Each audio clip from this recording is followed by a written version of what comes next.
Tamil Nadu, Kerala, Karnataka, Andhra Pradesh, Telangana, Punjab, Odisha demand fair delimitation.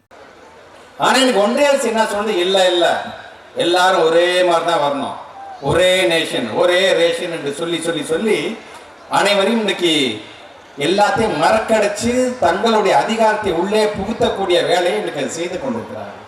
இதை எப்படி நம்மளால் ஒற்றுக்கொள்ள முடியும்?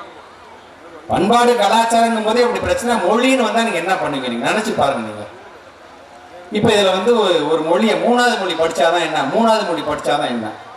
இந்த மூணாவது மொழியா கர்நாடகா மாநிலத்தில் கொண்டு வந்து கிட்டத்தட்ட 90,000 பேர் ஹிந்தியில ஃபெயில் ஆகிட்டு உட்காந்துருக்காங்க. 90,000 பேர் ஹிந்தியில ஃபெயில் ஆகிட்டு உட்காந்துருக்காங்க. இதை பத்தி அவங்க ஏதாச்சும் சொன்னாங்களா? இன்றைக்கும் பாத்தீங்கன்னா சமூக வலைதளத்துல இளைய சமுதாயத்தை சார்ந்தவர்கள் இது சார்ந்து தெளிவா ரொம்ப அழகாக எடுத்து சொல்றாங்க. இன்றைக்கு சமூக வலைதளத்துல நம்முடைய இளைய சமுதாயத்தை சார்ந்த மிக தெளிவாக தெல்ல தெளிவாக எது வேண்டும் எது வேணாங்கிறத ரொம்ப தெளிவாக இருக்கிறார்கள். இதுக்கெல்லாம் காரணம் யார் தெரியுமா? மொழிப்போர் தியாகிகள். ஒவ்வொரு ஆண்டும் மொழிப்போர் தினத்தை நாம் கடைபிடிக்கிறோம் இல்லையா? அவங்க நம்ம இன்றைக்கும் வாழ்நாள் முழுவதும் நம்ம மறக்கக்கூடாது என்பதற்காக சொல்றேன். வேற அண்ணா தான் சொன்னார், என்னுடைய சகோதரன் ஒருவனை நான் இழந்து விட்டேன் என்று சொன்னார். இந்த தாளமுத்துக்கு நம்முடைய முத்தமிழர் கலைஞர் 1989ஆம் ஆண்டு ஆட்சிக்கு வந்த பொழுது ஒரு மிகப்பெரிய அரசு கட்டிடத்திற்கு தாளமுத்து நடராஜன் என்கிற அந்த பெயரை சூட்டி மகிழ்ந்தார்.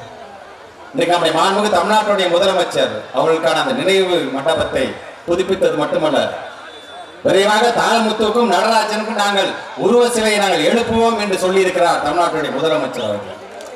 அவர் தந்திருக்கின்ற தாய்மார்களாக இருந்தால் சரி, கொஞ்சம் சிந்திச்சு பாருங்க.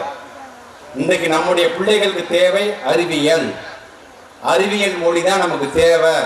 ஆனால் தான் 96ஆம் ஆண்டு கணினி கம்ப்யூட்டர் நம்ம பேச ஆரம்பிச்சோம் பாத்தீங்களா?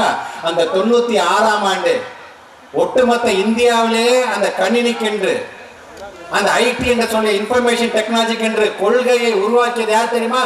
நம்முடைய நெஞ்சமெல்லாம் நிறைந்திருக்கின்ற முத்தமிழர் கலைஞர் அவர்கள் தான். நமக்கு ஆங்கிலம் தேவை, தாய்மொழியாம் தமிழ் தேவை. தாய்மொழியில சிந்திப்போம், ஆங்கில மொழியில உலகம் முழுவதும் போய் பேசுவோம். இதையெல்லாம் நடைமுறைப்படுத்தும் பொழுது நமக்கான அறிவியல் மொழியை நாம் தெரிந்து கொள்ள வேண்டும் என்று ஆசைப்படக்கூடியவர்கள்.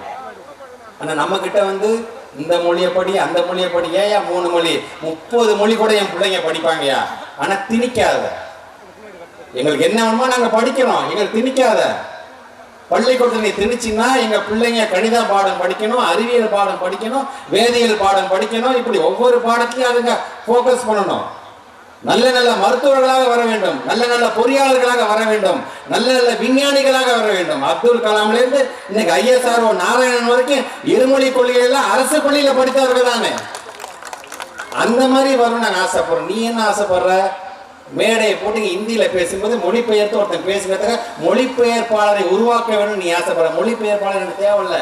டெக்னாலஜி இருக்கு, கூகுள் இருக்கு, செல்போன்ல எடுத்து நான் தட்டான வெளிநாட்டுக்கு எந்த நாட்டுக்கு போனாலும் சரி, 193 நாடு 200 நாடுன்னு சொல்றாங்க. எந்த நாட்டுக்கு போய் எந்த நாட்டோட பாஷையாக இருந்தாலும் சரி, எந்த மொழியாக இருந்தாலும் சரி, வணக்கம் என்று நான் சொல்ல வேண்டும் சீன மொழியில் அப்படின்னு அடிச்சேன்னா அது சொல்லும் எப்படி அவங்களுக்கு சீன மொழியில நீ வணக்கம் சொல்லணும் அப்படின்னு. மலையாள மொழியில நான் வந்து நல்லா இருக்கீங்களா அப்படின்னு சொன்னா கூகுள்ல நீங்க வச்சிருக்க போன்ல அடிங்க, நீங்க அது சொல்லித்தன அது போதும் எனக்கு. நீ ஏன் புதுசா வந்து எங்க பிள்ளைங்களுக்கு இது போன்ற சுமையை நீ செலுத்துகிறாய் என்று தான் நான் கேட்டுக்கொண்டிருக்கிறேன்.